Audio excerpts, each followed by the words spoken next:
Hi, I'm T1J.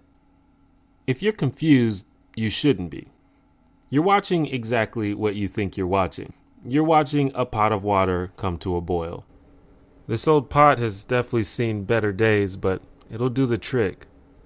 Watching water boil is often used as a metaphor for something that takes a long time, although in reality it only takes about 15 minutes at most on a standard stovetop that's working properly. So it's not really that watching water boil is a time-consuming activity, it's just boring.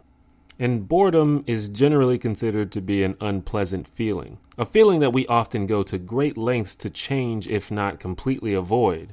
Experiments have shown that many people would rather do dangerous or destructive things, even things that directly cause them pain, than sit there and be bored. But fortunately, most of the people who are watching this are probably rarely bored, if we're being honest. I mean, you can feel like you're bored, but how often really do you have literally nothing to do and no one to talk to?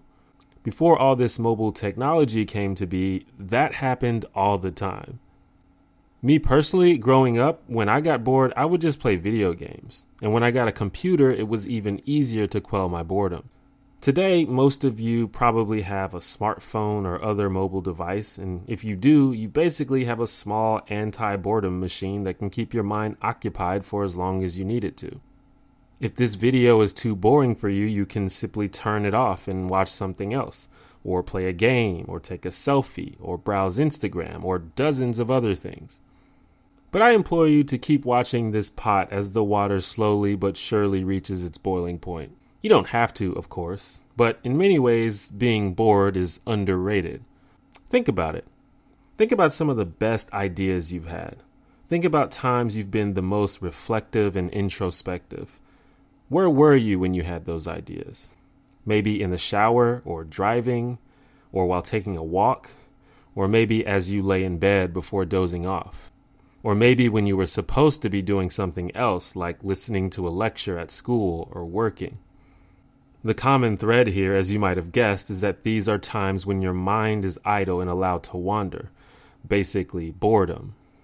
And studies show that our brains are more active when we're bored. We're more creative and even more empathetic during periods of boredom. We become better at planning and setting goals. Essentially, if our brains are always occupied, they never have a chance to really process our best thoughts and ideas, which results in us being less likely to achieve our goals, both short and long term.